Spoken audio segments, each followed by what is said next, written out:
বাংলার মুসলমানকে যে 1000 টাকা দিয়েছিল, 2000 টাকা দিয়েছিল, ইমামদের 3500 দিয়েছিল, কোন হুজুরকে গাড়ি দিয়েছে, কোন মুফতিকে গাড়ি দিয়েছে, কোন বক্তাকে টাকা দিয়েছে, কোন মাওলানাকে গাড়ি আগে পিছু সব দিয়েছে।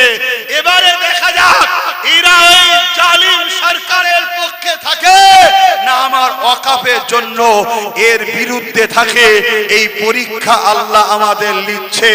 এই পরীক্ষায় আপনারা যদি আল্লাহর পক্ষে থাকে তাহলে আল্লাহর ঘরের দুশমন যারা তাদের বিরুদ্ধে আপনাদের ঘরে দাঁড়ানো দরকার আছে না না?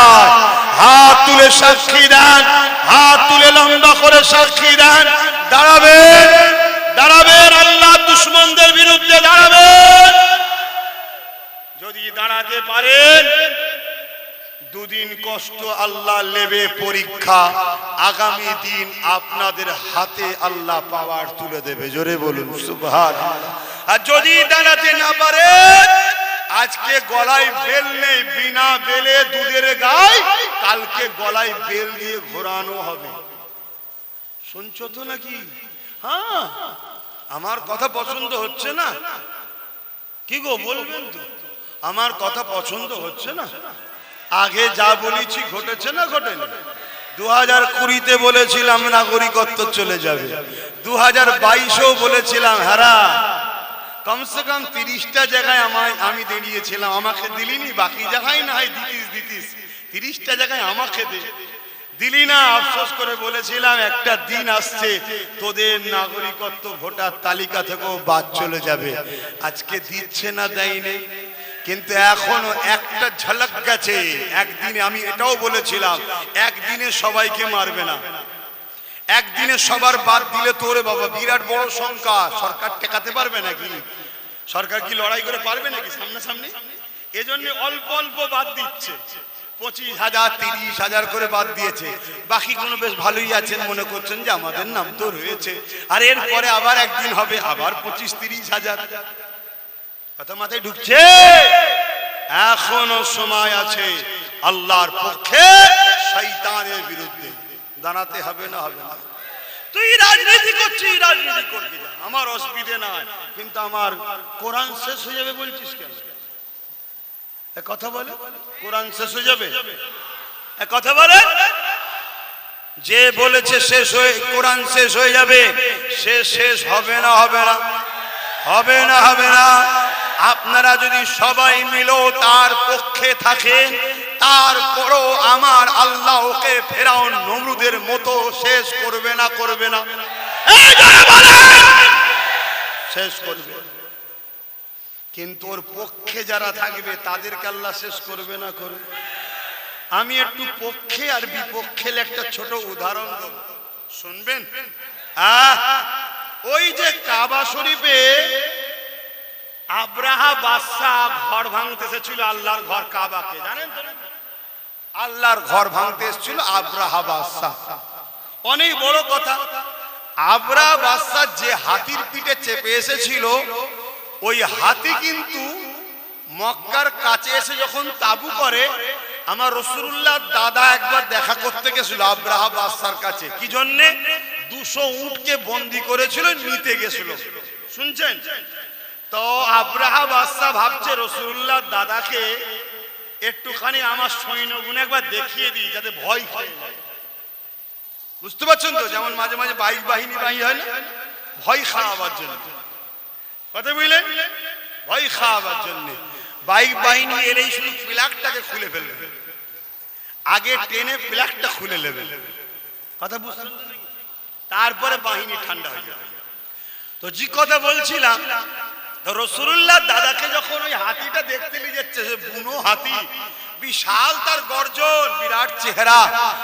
রাসূলুল্লাহ দাদার দিকে যখন হাতিটা দেখেছে না, ছুটে এসে রাসূলুল্লাহ দাদার পায়ে মাথা নত করে দিয়েছে। জোরে বলুন সুবহানাল্লাহ, আরো জোরে বলুন না সুবহানাল্লাহ। নারে তাকবীর, নারে তাকবীর, লব্বাইক ইয়া রাসূলুল্লাহ, নারে তাকবীর। কেন? রাসূলুল্লাহ দাদার কপালে তখন নূরে মুহাম্মদ রাসূল ছিল। জোরে বলুন সুবহানাল্লাহ। হাতিটা দেখে নিয়েছে, আরে আমার মনিব তো এই ব্যক্তির কপালে রয়েছে। শুনছেন? তাই ছুটে এসে রাসূলুল্লাহর দাদার পায়ে মাথাকে নত করে দিয়েছে। অনেক বড় কথা। পরের দিন যুদ্ধের জন্য যাচ্ছে, কাবা ঘর ভাঙবে। ওই হাতিটাতে আবরাহা চেপে এসেছিল, ওই হাতিতে চেপেই তো কাবায় ঢুকবে। হাতি বলছে আমি আর যাব না, কেন আমি যা দেখার দেখে নিয়েছি, ওখানে যে কটা যাবে একটাও ফিরে আসবে না, কারণ ওখানে রাসূলুল্লাহ আছে। জোরে বলো সুবহানাল্লাহ। আল্লাহ একটা কাউকে আর ফিরাবে না। শুনছেন?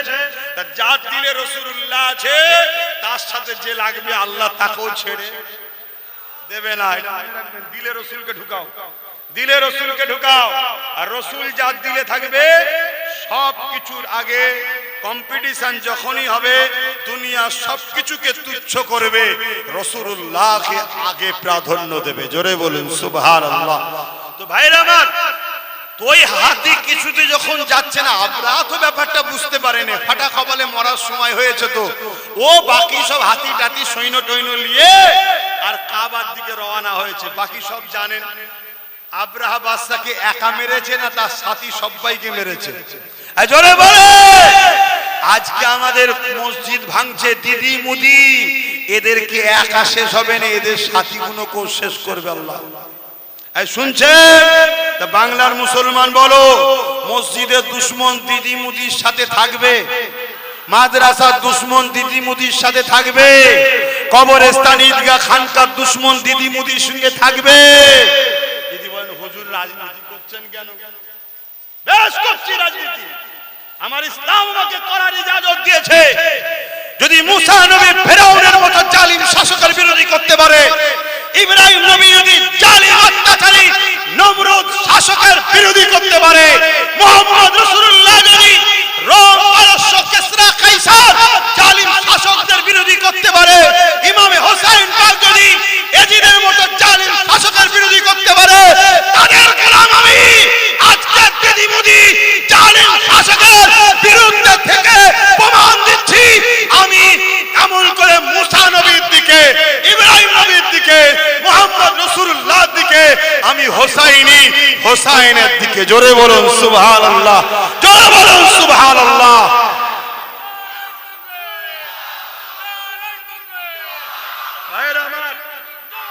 ভাইরা আমার, এই মাহফিল থেকে এজিদের বিরুদ্ধে বলা হয় না, হয় না। এই কোরআনিয়া মাহফিল থেকে ফেরাউন নমরুদ সাদ্দাদের বিরুদ্ধে বলা হয় না, হয় না। তারা ছিল ইসলামের দুশমন, মানবতার দুশমন, সভ্যতার দুশমন, সমাজের দুশমন। তাহলে এই মাহফিল থেকে আজকের মানবতার দুশমন, আজকের সভ্যতার দুশমন, আজকের ইসলামের দুশমন দিদি মুদির বিরুদ্ধে বলা হবে না কেন? তাদের বিরুদ্ধে বলা যদি জায়েজ হয়, তাদের ক্যাটাগরি আজকে যারা, তাদের বিরুদ্ধে বলা কি না যায়? আজ কিছু মুফতি বেরিয়েছে, কিছু মাওলানা বেরিয়েছে, কিছু পীরজাদা বেরিয়েছে, কিছু বক্তা বেরিয়েছে, যারা এলেম শিক্ষা করেছে ঠিকই, কিন্তু দুনিয়ার অর্থের কাছে এলেম বিক্রি করে দিয়ে আজকের ফেরাউন, আজকের নমরুদদের দালালি করছে। ঠিক না বেরিয়ে আওয়াজ দিন। এতে খাবরে যাবার কিছু নেই। কারবালার মাঠে আমার ইমাম হোসাইন পাক গেলেন, মাত্র ৭২ জন, পুরুষ ৫২ জন কারবালার মাঠে হাজির হলেন। ইমামে হোসাইন পাকের বিরুদ্ধে ২৫,০০০ এজিদ বাহিনী এসেছে। ২৫,০০০ এজিদ বাহিনীর মধ্যে ১৩,০০০ আলেম মুফতি হাফেজ ছিল, যারা হোসাইনের বিরুদ্ধে এজিদের অর্থের দালালি করতে এসেছিল। সেদিন যদি হোসাইনের বিরুদ্ধে এজিদের পক্ষে ৩,০০০ মুফতি, ৩,০০০ হাফেজ, ৭,০০০ আলেম থাকতে পারে, আজকে দিনেতে আজকের এজিদদের পক্ষে কিছু মুফতি, কিছু মাওলানা, কিছু পীরজাদা, কিছু বক্তা, কিছু ইমাম অর্থ নিয়ে দালালি করবে, এটা অবাক অসম্ভব হওয়ার কিছু নয়। আপনারা কি দালালি করবেন? জোরে বলুন, দালালি করবেন? তাহলে আল্লাহকে সাক্ষী রেখে বলুন, এই কোরআন কোরআনের দুশমন যে বলেছে কোরআন মিটে যাবে, তার বিরুদ্ধে আগামী দিন আমাদের অবস্থান হবে, তার বিরুদ্ধে আগামী দিন আমরা থাকবো। এই হাতটা আল্লাহকে সাক্ষী রেখে হাত তুলে বলে, আমি কাউকে জোর করেছি, আল্লাহ দেখছে। যদি কেউ হাত নামিয়ে রাখেন ওটাও আল্লাহ দেখবে, যদি কেউ হাত তুলে থাকেন ওটাও আল্লাহ দেখছে। তাহলে আপনি এই হাত তুলেছেন, গতদিন যাকে ভালোবেসেছিলেন, গতদিন যার সুইচ টিপেছিলেন, আজকে তার সুইচ আর টিপবেন না। উদ্দেশ্য কি? আল্লাহর কোরআনের জন্য। আর আল্লাহর কোরআন হলো কালামুল্লাহ, আল্লাহর কথা। তা আল্লাহর জন্য গতকালকে যাকে ভালোবেসেছিলাম আজকে তাকে তালাক দিয়ে দিলাম, ঠিক তো নাকি? ডিভোর্স দিয়ে দিলাম, ঠিক তো নাকি? হাত নামান। এ কথা বললে অনেক বন্ধুদের অসুবিধা হচ্ছে।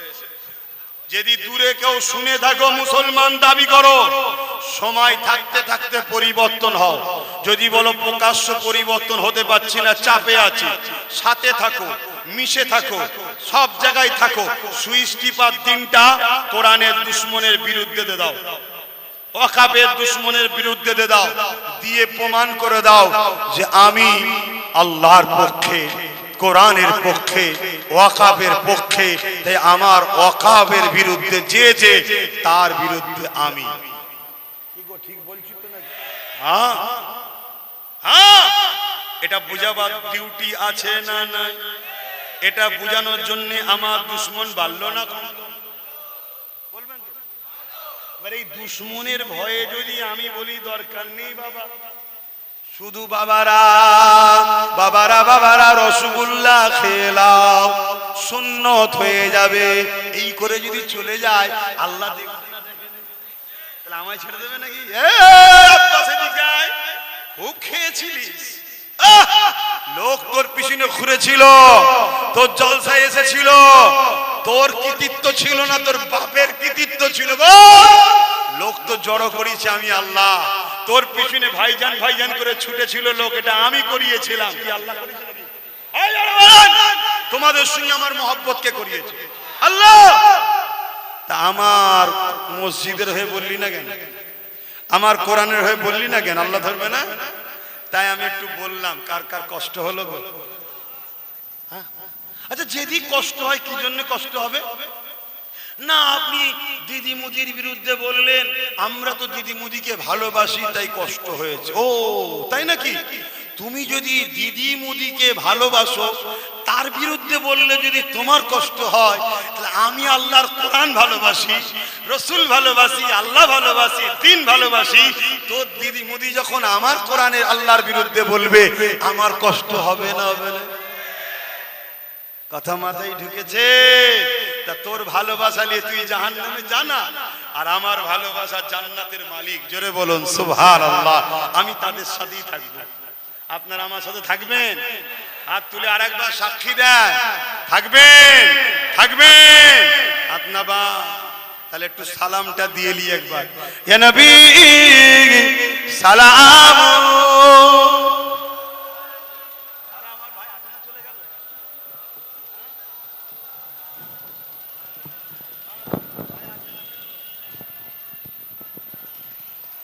যারা ভালোবাসো, এই সময় একবার কমসে কম এক জায়গায় হও।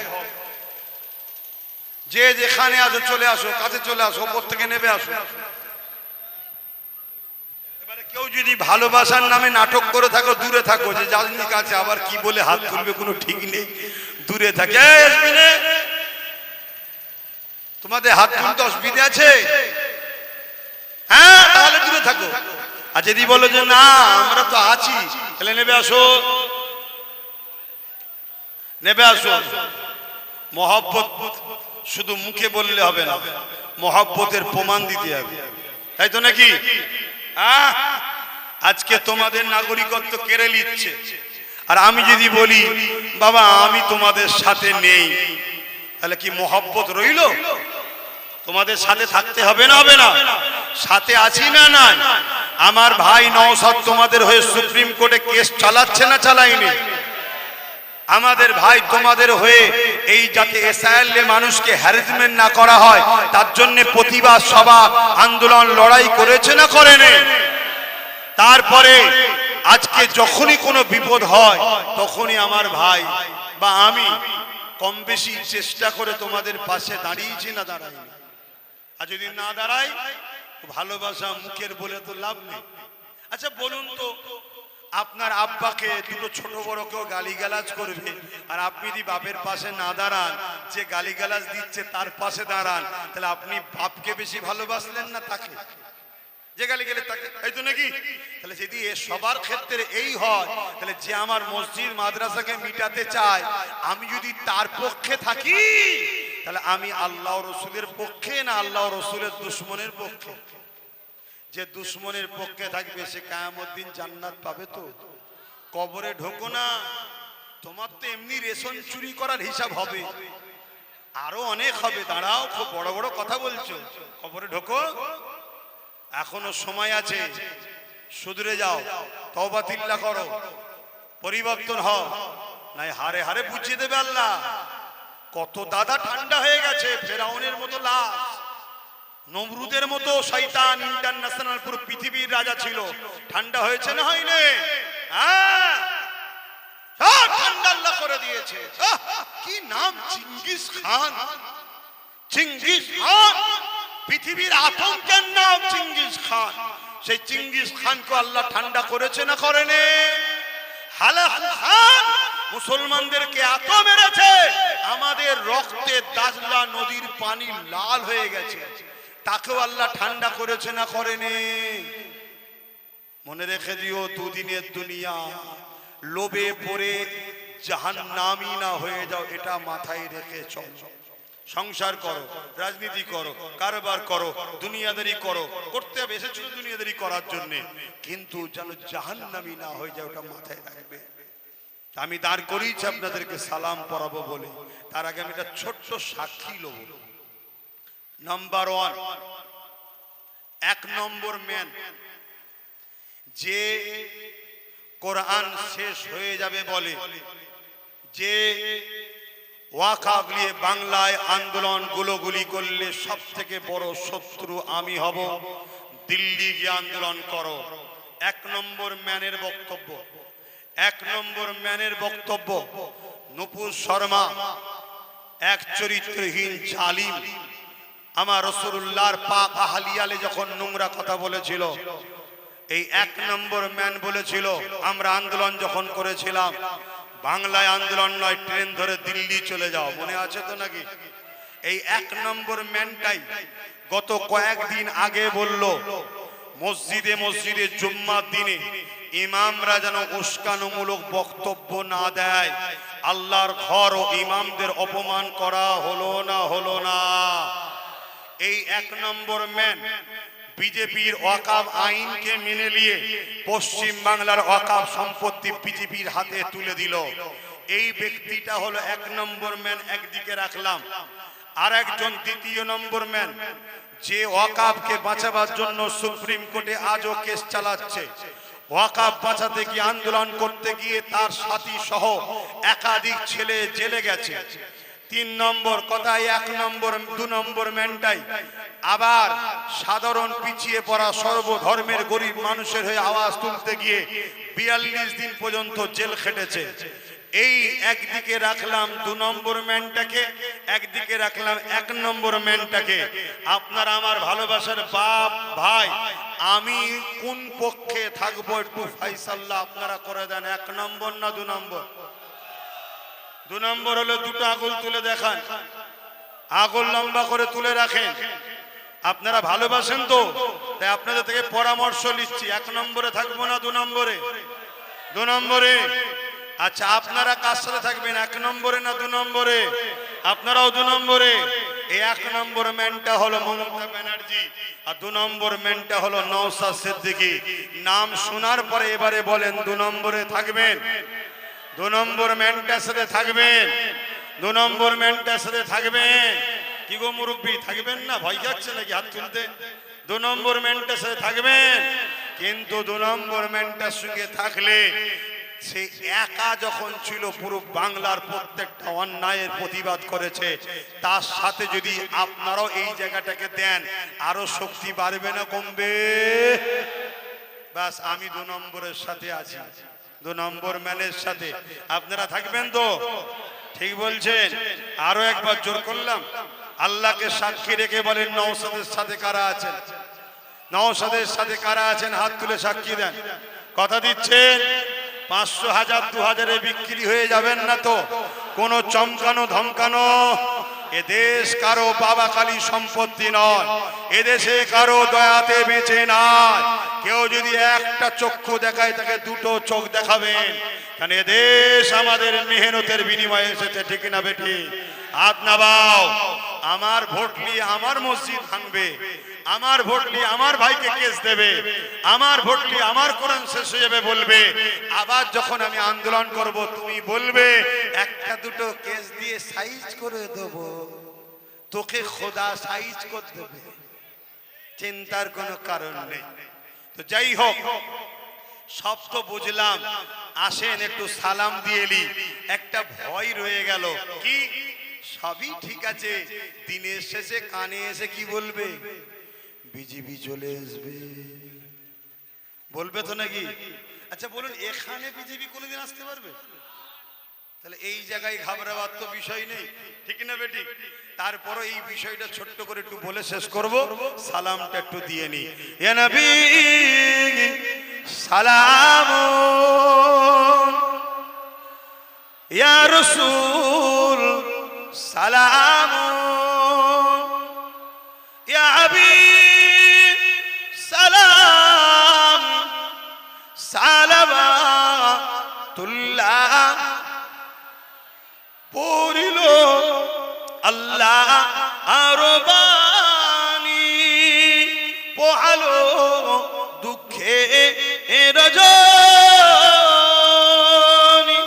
হইল জগৎ অনুরানী, আমেনার নয়নের মনি। ইয়া নবী সালাম, ইয়া রাসূল সালাম, ইয়া হাবিব সালাম, সালাওয়াতুল্লাহ। সকলে বসেন, সকলে বসেন, এখনই দোয়া করব, বসেন সকলে। শোনেন শোনেন শোনেন শোনেন, এই ছেলেরা যাচ্ছে, এই শুনছেন তো নাকি? এই ছেলেরা যাচ্ছে, যার যা খুশি একটু শরীক হয়, দেবেন না? আমার উপর রাগ হয়ে গেল? এই জোরে বলেন, রাগ হয়েছে? যদি রাগ হয় হোক গে যাক, কিন্তু পয়সাটা তো আপনি দান করছেন আপনার দিনী মাহফিলে, দেন, যার খুশি দেন। দরুদ শরীফ আল্লাহুম্মা সাল্লি আলা।